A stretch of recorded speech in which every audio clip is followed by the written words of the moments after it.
ಇವತ್ತು ವೈಕುಂಠ ಏಕಾದಶಿ ಗುರುವಾರ ಮತ್ತು ಶುಕ್ರವಾರ 2 ದಿನ ಇತ್ತು.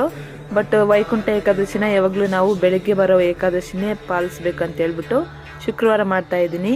ಏಕಾದಶಿ ದಿನ ಒಂದು ಮುಡುಪು ಕಟ್ಟಿಡಬೇಕು. ಏನಂದರೆ ಒಂದು ಅರಿಶಿನ ಕಲರ್ ಬಟ್ಟೆ ತಗೋಬೇಕು. ಅರಿಶಿನ ಕಲರ್ ಬಟ್ಟೆ ಸಿಕ್ಕಿಲ್ಲ ಅಂದರೆ ವೈಟ್ ಕಲರ್ ಬಟ್ಟೆನ ಫುಲ್ಲು ಸ್ವಲ್ಪ ಅರಿಶಿನ ಎಲ್ಲ ಹಾಕ್ಬಿಟ್ಟು ಯೆಲ್ಲೋ ಕಲರ್ ಮಾಡಿಬಿಟ್ಟು ಅದಕ್ಕೆ ₹1 3 ಕಾಯಿನ್ ಹಾಕಿ ಮುಡುಪು ಕಟ್ಟಬೇಕು. ಕಟ್ಟೋ ಟೈಮಲ್ಲಿ ನಮ್ಮ ಮನಸ್ಸಲ್ಲಿ ಏನು ಸಂಕಲ್ಪ ಇರುತ್ತೆ ಅದನ್ನೆಲ್ಲ ಬೇಡ್ಕೊಂಡು ಒಂದು ಡಬ್ಬನಲ್ಲಿ ಹಾಕಿ ಹಿಂದೆ ಎತ್ತಿಟ್ಬಿಡ್ಬೇಕು. ಪದೇ ಪದೇ ಮುಟ್ಟೋದು ತೊಳೆಯೋದು ಹಂಗೇನು ಮಾಡೋಂಗಿಲ್ಲ. ಅದಕ್ಕೆ ನಾನು ವೆಂಕಟೇಶ್ವರ ಸ್ವಾಮಿದು ನಾಮ ಹಾಕಿ ಹೂವು ಹಾಕಿ ಧೂಪ ಹಾಕ್ತಾ ಇದ್ದೀನಿ. ಈ ಮುಡುಪನ್ನ ನಮ್ಮ ಬೇಡಿಕೆ ಎಲ್ಲ ನೆರವೇರಿದಾದ್ಮೇಲೆ ತಿರುಪತಿಗೆ ಹೋಗಿ ಹುಂಡಿನಲ್ಲಿ ಹಾಕಿ ಅದ್ರ ಜೊತೆ ನಾವು ಮಾಡ್ಕೊಂಡಿರೋ ಹರಕೆನ ನೆರವೇರಿಸಬೇಕು. ಇವತ್ತು ಉಪವಾಸ ಮಾಡೋದು ಮತ್ತು ವರ್ಷ ಪೂರ್ತಿ ಉಪವಾಸ ಮಾಡೋದು ಒಂದೇ ಲೆಕ್ಕ ಅಂತಾರೆ.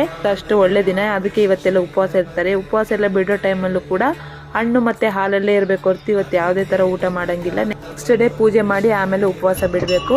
ವಿಡಿಯೋ ಇಷ್ಟ ಆದರೆ ಲೈಕ್ ಮಾಡಿ, ಫಾಲೋ ಮಾಡಿ. Thank you.